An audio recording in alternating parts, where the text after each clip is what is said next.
है जनता एनआरसी लाओ देश बचाओ ये मुहिम, और आपके सवालों के जवाब के लिए आज प्रेस वार्ता का आयोजन मुंबई में किया गया। ये सीधे आपको वहां लिए चलते हैं और धर्म योद्धा डॉक्टर श्री सुरेश चौहान के जी आप लोगों को संबोधित कर रहे हैं, पत्रकारों के जवाब आज देंगे, वो भी आपको दिखाएंगे। सीधे मुंबई आपको प्रेस कॉन्फ्रेंस प्रेस वार्ता जिसका आयोजन किया गया है वहां भी आपको लिए चलेंगे, जिसमें लेफ्टिनेंट जनरल राजेंद्र रामराव जी हमारे साथ निम्भोर कर जुड़ रहे हैं, उड़ीदा सर्जिकल स्ट्राइक के नायक, और साथ ही डॉक्टर श्री सुरेश चौहान के जी महाराष्ट्र नागरिक समाज के संयोजक और सुदर्शन न्यूज के प्रधान संपादक श्री रणजीत सावरकर, वीर सावरकर जी के पोते, वो भी इस प्रेस वार्ता में मौजूद रहेंगे, जिसका उद्देश्य जनता एनआरसी लाओ देश बचाओ। धर्म योद्धा डॉक्टर सुरेश चौहान के जी के साथ सीधे आपको प्रेस वार्ता में लिए चलते हैं। विशेष म्हणजे जे आता एवढ्या तातडीने यात उतरायचं कारण असं, मागच्या 2 महिन्यामध्ये आपण मीडिया रिपोर्टही वाचले असाल की आसाम मधून 3 लाख घुसखोर हे राज्य सोडून मुद्दाम दुसऱ्या राज्यात यासाठी पळून गेले कारण आसाम सक्ती केली, स्ट्रिक्ट केलं, आणि म्हणून ते जे पळून गेले त्यातले मेजॉरिटी हे महाराष्ट्रात आले। आता त्यातला अगदी म्हणजे मीडिया रिपोर्ट असा आहे किंवा इंटेलिजन्सचा रिपोर्ट असा आहे की 75% पेक्षा जास्त महाराष्ट्रात गेली। याचा अर्थ आपण कल्पना करू शकतो की 2 लाखाच्या पेक्षाही जास्त संख्या ही महाराष्ट्रात आलेली आहे ह्याच 2 महिन्यामध्ये, आणि अजूनही येऊ शकते। किंवा आता जी घुसखोरी चालू आहे बांगलादेशमध्ये जी झाली सगळी स्थित्यांतर्गत, त्यामुळेही इकडे जे एजंट लोक घुसखोरांना वेगवेगळ्या राज्यात पोहोचवतात त्याचं रेड कार्ड सगळ्याच मीडियावाल्यांनी रिपोर्ट केलं, त्यात महाराष्ट्र टॉपला आहे। कारण सगळ्यात जास्त टॅक्स देणारं राज्य आहे, सगळ्यात जास्त रोजगार देणारं राज्य आहे, पोटेन्शियल आहे, आणि म्हणून ही घुसखोरांची संख्या मोठ्या प्रमाणात राज्यात वाढते। काय केलं पाहिजे तर या विषयावर एनआरसी आणावी। निवडणुका आल्या की सगळेच लोक आपापल्या मागण्या मांडत असतात, कामगार मांडतात, शेतकरी मांडतात, तर एक सिव्हिल सोसायटी महाराष्ट्र सरकारकडे अशी मागणी करतो तर त्यांनी जशी आसामने एनआरसी आणली होती, महाराष्ट्रामध्ये एनआरसी तातडीने आणावी, कारण यासाठी हा आकडा मोठा आहे। दरडोई व्यक्तीवर खर्च करण्याचेही आपलं मोठा आहे, त्यामुळे ते आणावं। जर राज्य सरकार आणू शकत नसेल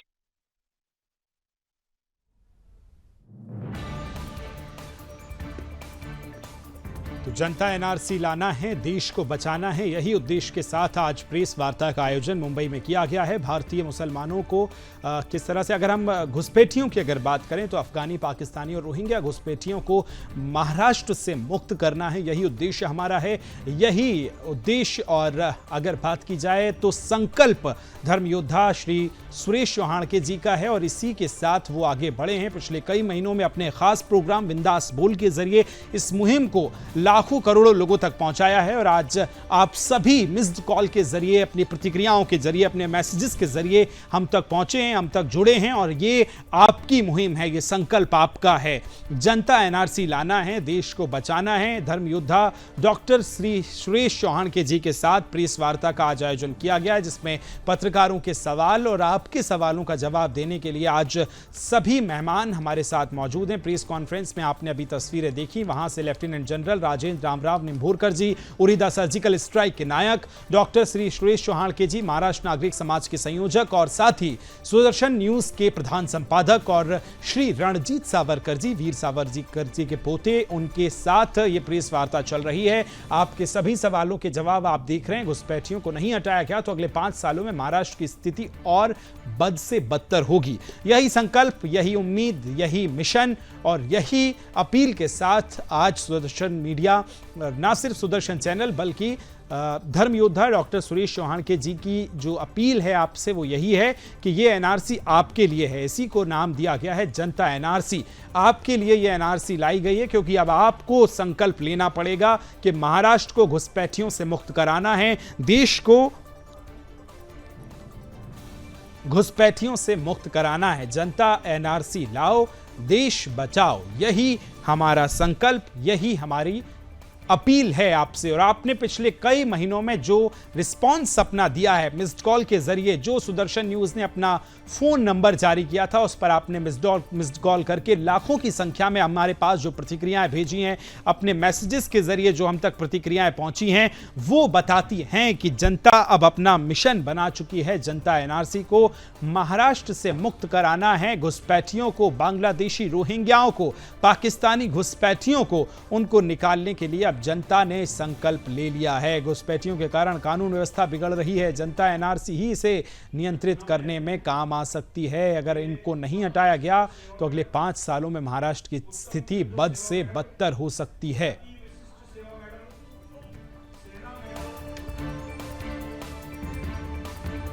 तो सीधे आपको एक बार फिर मुंबई लिए चलते हैं, जहां प्रेस वार्ता जारी है। धर्म योद्धा डॉक्टर श्री सुरेश चौहान के जी संबोधित भी कर रहे हैं। सीधे आपको वहां से तस्वीरें दिखाते हैं।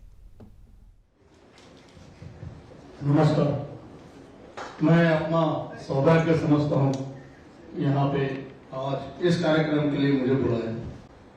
जैसे मुझे पता है कि मैं महाराष्ट्र का रहने वाला हूं, तो जाहिर है कि मराठी में बोलना मैं पसंद करूंगा। तर हा विषय जो आहे तो सांगितला तुम्हाला, हा एक खूप गंभीर प्रश्न आपल्या समोर आहे आणि पूर्ण देशामध्ये 10 कोटी घुसखोरांची संख्या की थोडी अतिशयोक्ती म्हटली तरी आपण त्यामध्ये 80% जरी धरून पाहिलं तर महाराष्ट्राची लोकसंख्या 12 कोटी आहे. तेवढीच कमी जास्त आणि तेवढीच जवळपास घुसखोरांची लोकसंख्या. म्हणजे हा किती प्रश्न किती मोठा आहे, हा तुम्हाला याची कल्पना तुम्हाला आहे. हा प्रश्न आपण बघूयाची पार्श्वभूमी. सगळ्यात जास्त घुसखोर ते बांगलादेशातून आणि त्याच्यानंतर नंबर 2 रोहिंग्या, पाकिस्तानचे कमी, अफगाणिस्तानचे कमी आणि नेपाळ. आपली बॉर्डर आपली त्यांच्या बरोबर ट्रीटी आहे, त्याच्यामुळे ते येऊन जाऊ शकते. म्हणजे मुख्य प्रश्न आहे बांगलादेश आणि रोहिंग्यांचा आणि हे जास्त आहे घुसखोर. याची पार्श्वभूमी म्हणतो की आपल्याला ज्या 4 देश आहेत ज्याच्यावर आपली सीमा आहे, पाकिस्तान, चीन, नेपाळ आणि बांगलादेश. भूतानबरोबर आपला काही प्रॉब्लेम नाही जर सीमा जरी असली. या सगळ्या देशांमध्ये सगळ्यात मोठी जे बॉर्डर आहे कोणत्या देशाची आहे? सगळ्यात आपल्याला असं वाटतं की चीन खूप दूर आहे. सगळ्यात जास्त बॉर्डर जी आहे, सीमा जी आहे बांगलादेशची आहे, 4198 किलोमीटर. आणि हे मी जेव्हा बांगलादेशमध्ये 1 वर्ष राहिलो ऍज अ सिनियर ऑफिसर, त्यांच्या ट्रेनिंग अकॅडमीमध्ये मी होतो आणि माझ्यावर तेव्हाचे सगळ्यात senior officer, senior civil servant तेव्हा होते.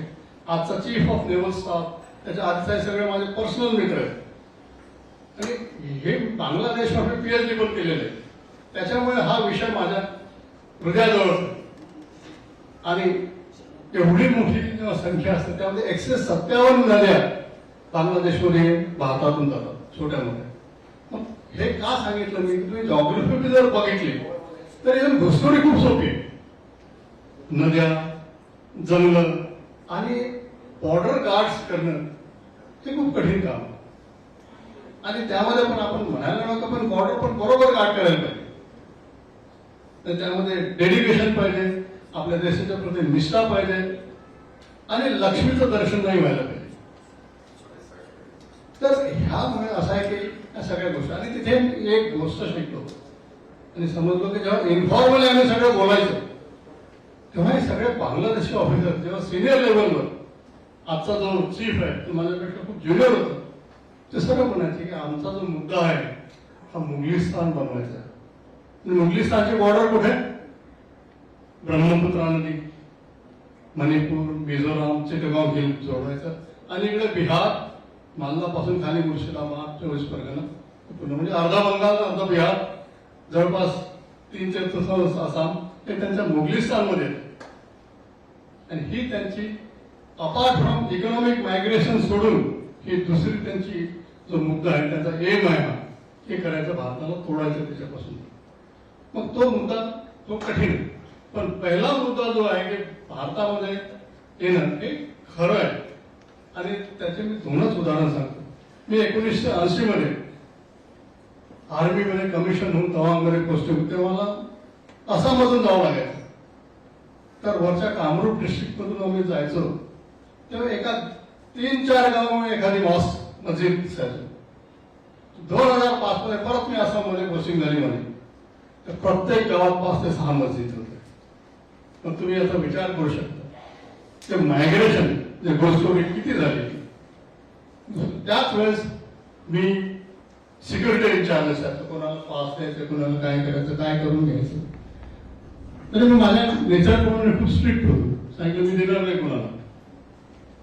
एका आठवड्याने इंजिनियर ऑफिसर होता, त्याला कॉन्ट्रॅक्ट घेऊन सगळं करायची गरज असायची, तो बाजूला आला, म्हणजे सर हमारा काम बंद करना पड़ेगा. हमने क्यों? नहीं, आपने पासवर्ड बंद कर दिए. पास बंद कर, लेबर कहाँ से होंगे, बाहर से आते हैं क्या, बांग्लादेश से आते हैं? हाँ सर, बांग्लादेश से आते हैं. म्हणजे हे सरकारच्या सगळ्यांना माहीत असून आम्ही ऍक्सेप्ट करतो. आणि याच्यात नावं सांगू शकत नाही मी, पण मला काही झिजत नाहीये. ही वस्तुस्थिती होती. तिसरी, माझा एक मित्र सिनियर मला ऑफिसर जनरल बिपिन रावत, आम्ही दोघं खूप पास फ्रेंड होतो आणि बऱ्याच वेळा मी पोस्टिंग बरोबर झाली. एकदा तुम्हाला म्हटलं कि राजेंद्र तुम कभी असम में गए? क्या अभी 2005 में जाके आए. हमारे हम जब सेकेंड लेफ्टिनेंट थे तो आज हालत में बहुत फर्क आ गया. जो धुबरी डिस्ट्रिक्ट में हम जाते थे, एक धुबरी नावाचा एक जिल्हा आहे तिथे, त्या जिल्ह्यामध्ये पहिले जवळपास 5 ते 7% बाहेरचे असायचे. आज तिथे तुम्हाला खरं वाटणार नाही 85% लोक बांगलादेश. म्हणजे भारतातला माणूस धुबरी डिस्ट्रिक्ट मध्ये जाऊ शकत नाही, तो बांग्लादेशचाच झाल्यासारखा आहे. जनता एनआरसी लाओ देश बचाओ इस पर प्रेस वार्ता मुंबई में आयोजित की गई है. धर्म योद्धा डॉक्टर सुरेश चौहान के जी संबोधित भी कर रहे हैं. सीधे आपको प्रेस वार्ता में लिए चलते हैं. काही प्रश्न वगैरे असल्यास याच्यानंतर मी त्याचं समाधान करायला तयार आहे. जय हिंद, जय भारत, जय महाराष्ट्र. मी रणजित सावरकरजींना विनंती करतो की त्यांनी हा विषय. सीधे आपको मुंबई लिए चलते हैं जहां प्रेस वार्ता है. जनता एनआरसी लाओ देश बचाओ. आज एक नवीन कोणीतरी केरळ बसला तर मी त्याला विचारायला पाहिजे कुठला आला, काय आला, तुझं आधार कार्ड दाखव, तुझं कुठे शिकला. ही चौकशी मी जर केली तर मला हे निश्चित कळू शकतं की तो घुसखोर आहे का तो स्थानिक आहे. आणि तो घुसखोर असेल तर त्याच्यावर ताबडतोब कारवाई करायची, पोलिसांकडे तक्रार करा, आमच्याकडे कळवा. पण हे प्रत्येक नागरिकाचं कर्तव्य आहे. आज जर हे तुम्ही केलं नाही, आणि जनता एनआरसी हीच आहे, प्रत्येक नागरिकांनी आपल्या कर्तव्याप्रती जागृत झालं पाहिजे आणि घुसखोर ओळखून केले पाहिजेत. नाहीतर तुम्हाला उद्या भविष्य नाही, तुमची मुलं बाळं उद्या जिवंत राहू शकत नाहीत, अशी परिस्थिती आज निर्माण झालेली आहे. तर याच्यानंतर काय येतात प्रश्न. सावंतजी, तुम्ही म्हणाला की मोठ्या प्रमाणामध्ये घुसखोरी येत आहे. केंद्रीय यंत्रणांचं हे अपयश आहे का? कारण शेवटी केंद्राच्या बोर्डाच्या माध्यमातूनच ते आपल्या देशात प्रवेश करते. केंद्रीय यंत्रणांचं हे आहे का असं तुम्हाला वाटतं? बरोबर सुनीलजी, सावंतजी तुमच्याकडे उत्तर नाही हा केंद्रीय केंद्र सरकारचं केंद्रीय यंत्रणांचं अपयश का बिंग मोर स्पेसिफिक? ते बघा, मी स्पेसिफिक सांगतो, आपलं संघ राज्य आहे, त्याच्यामुळे म्हणजे बंगालनी जर घुसखोर येऊ दिले, त्यांना प्रोटेक्शन दिलं, त्यांना जर आय कार्ड दिले, तर ते केंद्राचं फक्त सीमेवर नियंत्रण असतं, ते राज्याचा विषय असतो. राज्य प्रोटेक्ट करतात हे आपण बघतो. अनेक राज्यांमध्ये घुसखोरांना अधिक मोहिमा होतात की यांना आय कार्ड देण्यासाठी.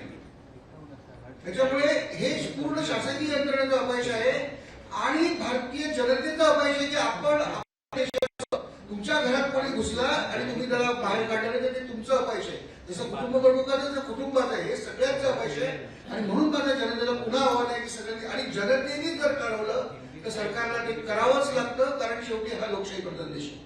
गेल्या 10 वर्षामध्ये महाराष्ट्रामध्ये ज्या पद्धतीने एक मिनिट मी यांना एक ऍड करतो. तुम्हाला आठवत असेल, सगळे पत्रकार विश्लेषण करतात, एक कायदा आला होता आसाममध्ये, IMDT, illegal migrants detection tribunal. मग कायदा काय होता, की असे घुसखोर आले त्यांना शोधायचं आणि रिपोर्ट करायचं. चांगलं आहे कागदावर. या कायद्याचे कलम काय होते? सगळ्यात पहिलं तर कोणताही घुसखोर किंवा तुम्ही म्हणता अलेज घुसखोर जो आजकालच्या भाषेत भूमिका या विषयामध्ये स्पष्ट करावी आणि आपापल्या घोषणापत्रामध्ये सगळ्या पार्ट्यांनी या विषयात काही ना काही वचन द्यावं. वचननामा म्हणतं कोणी, त्याला काय म्हणत असेल तो पण द्यावं, म्हणजे मग महाराष्ट्राच्या निवडणुकीचा हा मुद्दा व्हावा असंही आम्हाला वाटतं. कारण त्यातून मग जनजागरण होईल. त्याचा आता फक्त काही लोकांपर्यंत ते सीमित आहे, ते सगळ्यांपर्यंत तो विषय जाईल. तुम्ही सरकारला काही पत्र व्यवहार केलाय का की मागणी केली आहे का? आता आंदोलन नाही, आम्ही सरकारला या विषयात सगळा फीडबॅक दिला आणि आजच्या पत्रकार परिषदेनंतर आम्ही महाराष्ट्र सरकारला याचा विधिवत सगळे कागद देणार आहे आणि महाराष्ट्र सरकारबरोबर भारत सरकारलाही देणार आहे आणि त्या अनुषंगाने पुढच्या 6 स्टेपही मी आपल्याला सांगितल्या की सरकारने नाही केलं तर आम्ही काय काय करणार. आणि मी तर मीडियाच्या मित्रांना म्हणतो, खास करून महाराष्ट्राचा इतिहास आहे का पत्रकार हे सगळ्या क्रांतिकारी सामाजिक चळवळीमध्ये होते, त्यामुळे मीही एक पत्रकार आहे तसं आपणही पत्रकार आहात. आपापल्या संस्थांची जी काही पॉलिसी असेल ते असेल, पण आपल्या मुलांच्या भवितव्यासाठी पुढच्या पिढीचं काय यासाठी पत्रकारांनीही या आंदोलनात यावं. आम्ही याच्या ज्या समित्या बनवलेल्या आहेत त्या समितीचा जो एक एलिजिबिलिटी क्रायटेरिया ठेवलेला आहे त्याच्यामध्ये आम्ही वकील पत्रकार हा एक विषय ठेवलेला आहे की पत्रकारांनी त्या स्तरावर यावं. त्यासाठी एक रचना आहे, महाराष्ट्र जिल्हा तालुका आणि गाव, शहरामध्ये शहर आणि वार्ड, त्यामध्ये ही पत्रकारांनी सहभागी व्हावं अशी आमची अपील. सर एक वेगळ्या विषयावरती प्रश्न आहे. सुशील कुमार शिंदे काँग्रेसचे ज्येष्ठ नेते, त्यांनी त्यांच्या आत्मचरित्रात उल्लेख केला की स्वातंत्र्यवीर सावरकरांचे विचार उच्च कोटीचे होते, मी नेहमी त्यांचा आदर करत आलोय आणि सगळ्यात महत्त्वाचे काँग्रेसनं त्यांच्या विचारसरणीत बदल केला पाहिजे, हे काँग्रेसचेच विचारधारेत वाढलेले नेते म्हणतात. हे बघा, सावरकर हे राष्ट्रप्रथम हेच विचाराचे होते आणि सुशीलकुमार शिंदेंना मी अनेक वर्षापासून ओळखतो आणि त्यांनी मला स्वतः सांगितलं की सावरकरांकडे ते बरेच शिकलेले आहेत आणि सावरकरांचं आयुष्य, सावरकरांचे विचार अत्यंत स्पष्ट होते. आज काँग्रेसचे जे चालू आहे, मला वाटतं सुशीलकुमार शिंदेंना तेच म्हणायचं असेल की एकाधिकारशाही, कुटुंबशाही, वंशवाद, तर हे सगळंच लोकशाहीच्या विरुद्ध आहे. त्याच्यामुळे त्यांना पण मला असं वाटतं की आज ते काय जे म्हणाले असतील ते थोडा उशीर झाला त्यांना म्हणायला. ठीक आहे, काही प्रश्न नसतील तर आपण लास्ट घेऊ. तर आता 2 महिन्यामध्ये आपण असा काही सर्वेक्षण करण्याची कल्पना केली की त्यानंतर वोटिंग लिस्टमध्ये नाव आले, कारण आता हे राजकीय पक्षांनी प्राथमिकतेने करावं, पण आम्ही आमच्या सर्च आणि डिटेक्ट यामध्ये प्रोव्हिजन ठेवलेली आहे. त्यात डिलीट हाही एक पार्ट असतो, कारण सिटिझनशिपच्या रजिस्टरमधून नाव काढायला डिलीट म्हणतात, म्हणून आम्ही ते पण ठेवलेलं आहे. आता ते आम्ही निवडणुकीच्या करू शकू का माहित नाही, कारण आता सरकार त्यावर काय भूमिका घेते तो पण आमचा त्याच्यावर रिस्पॉन्स टाइम किती मिळतो हे पण राहील. एखादा प्रश्न एक पण आणखी माहिती द्यायची याच्यात, माहिती तुम्हाला सगळ्यांना माहितीच आहे ते की नॉर्कोटिक्सचा व्यापार हा सगळ्या घुसखोरांच्या माध्यमातून चालतो. मुंबईमध्ये प्रचंड मोठ्या प्रमाणात ड्रग्ज, ज्यामध्ये मला एका सिनियर इन्स्पेक्टर सांगितलं की त्यांनी एका व्यक्तीकडून 1.5 टन प्रचंड मोठ्या प्रमाणात ड्रग्ज, त्यामध्ये मला एका सिनियर इन्स्पेक्टर सांगितलं की त्यांनी एका व्यक्तीकडून 1.5 टन गांजा जप्त केला. अशा प्रकारे चालू आहे. आणि हे तुम्ही जे म्हणालात की सरकारला आम्ही कळवलं, कारण सरकारकडे सगळे अहवाल असतात, सरकारकडे गुप्तरी सगळे अहवाल असतात. माझ्या माहितीनुसार मुंबईमध्ये किमान 1,500 AK-47 इलिगली आणण्यात आलेले आहेत. आणि हे सगळं जे चालू आहे, हे जो घुसखोर येतो, अख्खा माणूस येतो, तर त्याच्याबरोबर नार्कोटिक्स आणि गन्स यायला काहीच हरकत नसते. त्याच्यामुळे हे जे सगळे व्यवहार आहेत हे घुसखोरीत चालू आहेत. त्याच्यामुळे मुंबई 1,500 पेक्षा जास्त म्हणतो तुम्ही AK-47, नक्की काय विषय, कशा पद्धतीने आणल्या गेल्या आहेत, कुठल्या विषयासाठी या AK-47 मुंबईत आणल्या गेल्याचा दावा तुम्ही करता? नाही, मला वाटतं हे पोलिसांचा अहवाल आहे, तुम्ही त्यांच्याशी बोला, कशा करता आणले, कुठे वापरले, अजून तर वापरल्या गेल्या नाहीये, पण त्या आलेल्या आहेत ही फॅक्ट आहे. कारण AK-47 हे काही फार न्यूक्लिअर टेक्नॉलॉजी नाहीये, फार किरकोळ हत्यार आहे, $500 मध्ये बाहेर मिळतं ते. ठीक आहे, आपण सगळे इथं आलात, उपस्थिती दिली, अशा तशाच समर्थनाची पण आहे. मी धन्यवाद करतो आजच्या या प्रेससाठी. आमच्याबरोबर भारतीय सेनेचे अन्य अधिकारी पण उपस्थित आहे, सामाजिक क्षेत्रातून संजय परदेशीजी, विठ्ठलराव जपेजी, धुळ्यावरनं संजय काका शर्मा, लातूरवरनं श्रीकांत, असे अनेक जण पण आलेले आहे. या सगळ्यांचेही आभार.